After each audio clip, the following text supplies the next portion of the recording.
Hello students, today we will take our fifth chapter legislature। तो हमें parliament की ज़रूरत क्यों होती है? लेजिस्लेचर में अभी आपको डिस्क्राइब करूँगा।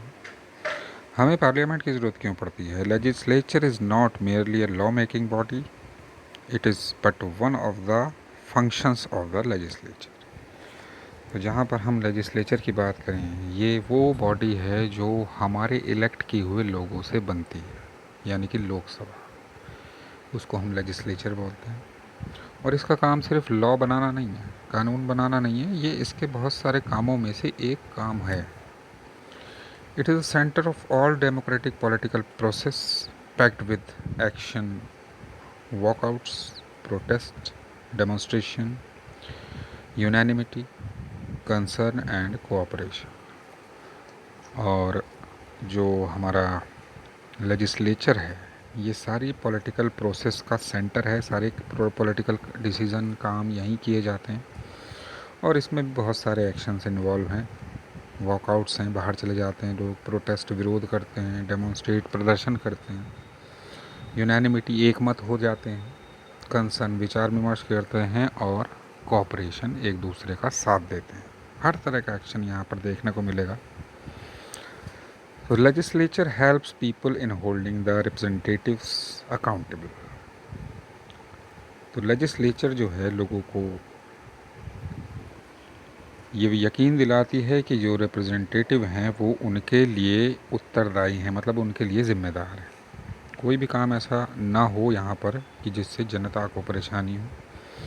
इन India the cabinet initiates policies, sets the agenda for governance and carries them through, but it must retain majority in the legislature. तो यहाँ पर एक वर्ड आया है कैबिनेट। कैबिनेट वो मंत्रियों का एक ग्रुप है जो कंट्री के लिए पॉलिसीज़ बनाता है, उसके फेवर के लिए। लेकिन ऐसा नहीं है कि ये बना दें और गवर्नमेंट उसको लागू कर दे। सबसे पहले उसको लेजिस्लेचर में मेजॉरिटी से पास होना ज़रूरी होता है। अगर लोगों के रिप्रेजेंटेटिव को वो ठीक लगती है तो वो उसके लिए हाँ कर देते हैं, उसके बाद ही पॉलिसी जो है वो लागू की जाती है। It is above all vested with the power of to choose and dismiss the government. और लेजिस्लेचर के पास ही वो जो पावर है कि वो गवर्नमेंट को हटा भी सकती है और बनाए भी रह सकती है। अब देखते हैं, हमें पता है कि हमारे संसद में 2 हाउस होते हैं, तो हमें 2 हाउसेस की ज़रूरत क्यों होती है? The term parliament refers to the national legislature. जो पार्लियामेंट संसद नाम है वो नेशनल लेवल पर लेजिस्लेचर है, और स्टेट लेवल्स पर ये होती हैं स्टेट लेजिस्लेचर। इनको हिंदी में विधानमंडल बोलते हैं। The parliament in India has 2 houses. India की जो पार्लियामेंट है, संसद है, उसमें 2 हाउस हैं, लोकसभा और राज्यसभा। इसलिए इसको बाई कैमरल लेजिस्लेचर बोला जाता है। बाई कैमरल मतलब जिसमें 2 हाउस हों। तो पहला है अपर हाउस। पहला है अपर हाउस या राज्यसभा, इसको काउंसिल ऑफ स्टेट्स भी बोला जाता है। और दूसरा है लोअर हाउस या लोकसभा या house of the people. The states have the options given by the Constitution to establishing either a unicameral or bicameral legislature। तो कॉन्स्टिट्यूशन में ये स्टेट्स को छूट दी गई है कि वो अपने पार्लियामेंट, जो उनका पार्लियामेंट नहीं है, ये स्टेट लेजिस्लेचर है, उसमें वो 2 हाउस रख सकते हैं या सिंगल हाउस रख सकते हैं। अगर सिंगल हाउस है तो उसे यूनिकैमरल बोला जाता है, और अगर 2 हाउसेस हैं तो उसे बाईकैमरल बोला जाता है।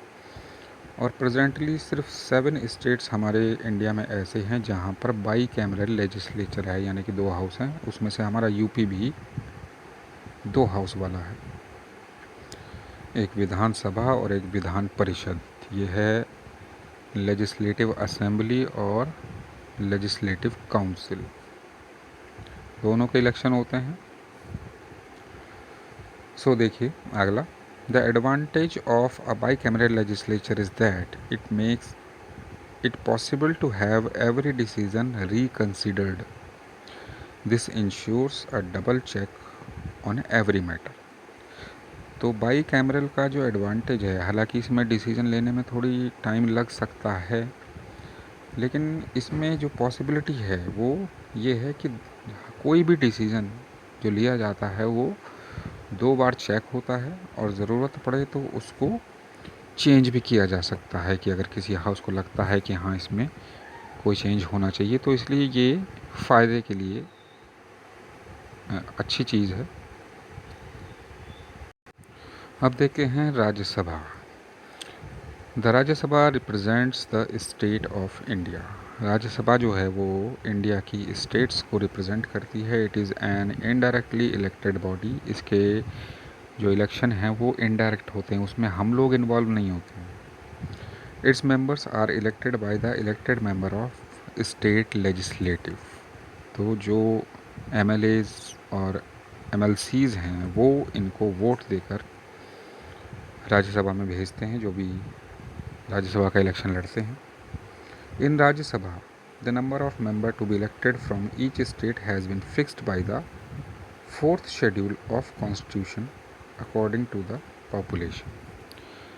राज्यसभा में स्टेट्स की जितनी भी सीट्स हैं वो फिक्स हैं, और ये फिक्सेशन ऐसा है कि जिस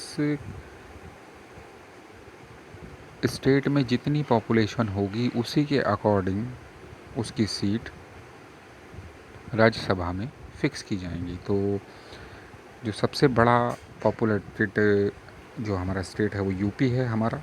इसके लिए 31 सीट्स हैं, यानी कि 31 मेंबर यूपी से जाते हैं। और सिक्किम जो सबसे कम पॉपुलेटेड एरिया है वहाँ से 1 मेंबर इलेक्ट किया जाता है। So the members of the Rajya Sabha are elected for a term of 6 years. They can get re-elected. Rajya Sabha के मेंबर्स को 6 ईयर के लिए इलेक्ट किया जाता है और ये दोबारा भी इलेक्ट किए जा सकते हैं अगर किसी की पोजीशन, किसी की जो रेपुटेशन है वो अच्छी है लोगों की नज़र में। लेकिन यहाँ पर क्या है, देखिए इसमें थोड़ा सा चेंज है। इसके इलेक्शन ऐसा नहीं है कि हमारे जैसे लोकसभा के लिए होते हैं इकट्ठे हो जाएं। तो every 2 years 1/3 member of Rajya Sabha complete their term. इसकी जो इलेक्शन हैं वो इस तरह से किए गए हैं कि हर 2 साल में राज्यसभा के 1/3 मेंबर जो है वो उनका टाइम पूरा हो जाता है और उन 1/3 के लिए फिर से इलेक्शन किया जाता है। तो इस तरह से हर दूसरे साल 1/3 1/3 1/3 इस तरह से हटते रहते हैं और इलेक्शन होते रहते हैं। तो इसलिए ये परमानेंट हाउस है पार्लियामेंट का, तो ये कभी भी पूरी तरह से ख़त्म नहीं होता। Apart from the elected members, Rajya Sabha has 12 members nominated by president who have made their mark in the fields of literature, science, art and social services. इन तरह के इलेक्शन के अलावा भी यहाँ पर 12 सीट्स ऐसी हैं जिनके लिए मेंबर्स प्रेसिडेंट नॉमिनेट करते हैं। ये डायरेक्ट नॉमिनेशन है और इसके लिए वहाँ से लोग चुने जाते हैं जो किसी फील्ड में अपने टॉप पर रहे हों, चाहे वो लिटरेचर का हो, लिखने पढ़ने वाले लोग हों, साइंस का हो, आर्ट का हो या सोशल सर्विसेज का हो। तो ये बात थी राज्यसभा की। आई होप आपको समझ में आया होगा। अगले पार्ट में हम लेंगे लोकसभा। तो have a nice day, thank you.